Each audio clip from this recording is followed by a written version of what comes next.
வக்ஃபு மசோதா தொடர்பாக உச்சநீதிமன்றத்தில் வழக்கு தொடர எதிர்க்கட்சிகள் முடிவு செய்திருக்கிறார்கள். இதுகுறித்த கூடுதல் தகவல்களை வழங்குவதற்காக டெல்லி சிறப்பு செய்தியாளர் பால்முருகன் இணைப்பில் இருக்கிறார். வணக்கம் பால்முருகன். வக்ஃபு மசோதா மீது எதிர்க்கட்சி எம்பிக்கள் வழங்கிய திருத்தங்களை நாடாளுமன்ற கூட்டுக்குழு முற்றிலுமாக நிராகரித்திருக்கக்கூடிய நிலையில நாளை கடைசி குழு கூட்டம் நடைபெற இருக்கு. கூடுதல் விவரங்கள் என்ன, விரிவாக பதிவு பண்ணுங்க. அது வகுப்பு வாரியம் தொடர்பாக அமைக்கப்பட்ட நாடாளுமன்ற கூட்டுக்குழுவை அரசு தனக்கு சாதகமாக பயன்படுத்தி வருவதாக தொடர்ந்து எதிர்க்கட்சிகள் குற்றம் சாட்டி வருகின்றன. நாளைய தினம் வகுப்பு வாரியத்தினுடைய இறுதி கூட்டம் நடைபெறுகிறது.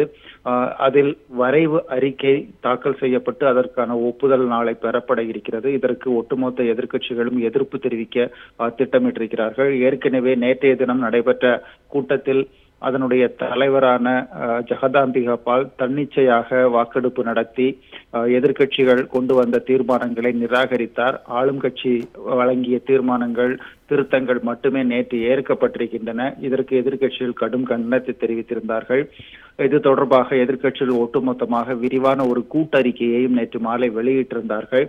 தற்போது அரசு எதிர்க்கட்சிகளினுடைய ஒட்டுமொத்த எதிர்ப்பையும் மீறி இந்த மசோதாவை இறுதி செய்து நாடாளுமன்ற சபாநாயகரிடம் வழங்க திட்டமிட்டிருக்கிறார்கள். வரும் 31ஆம் தேதி சபாநாயகரிடம் இந்த இறுதி அறிக்கை வழங்கப்படும். அதன் பிறகு நாடாளுமன்ற பட்ஜெட் கூட்டத்தொடரில் இதில் தாக்கல் செய்யப்பட்டு முதலிலேயே இந்த மசோதாவை தற்போது நிறைவேற்றுவதற்காகவும் ஒன்றிய அரசு தயாராகி வருவதாக செய்திகள் வந்திருக்கின்றன. இதனைத் தொடர்ந்துதான் தற்போது எதிர்க்கட்சிகள் இந்த மசோதாவை நாடாளுமன்றத்தில் அரசு நிறைவேற்றினால் உடனடியாக உச்சநீதிமன்றத்தில் வழக்கு தொடரவும் திட்டமிட்டிருக்கிறார்கள்.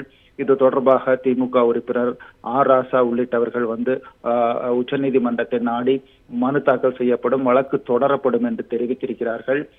ஆரம்பம் முதலே இந்த மசோதாவை எப்படியேனும் நிறைவேற்ற வேண்டும் என்று திட்டமிட்டு ஒன்றிய அரசு செயல்பட்டு வருகிறது. அந்த வகையில் இந்த கூட்டுக்குழுவும் தற்போது அரசுக்கு சாதகமாக முடிவுகளை எடுத்து வருவதாக தொடர்ந்து புகார் எழுந்த நிலையில் அவசர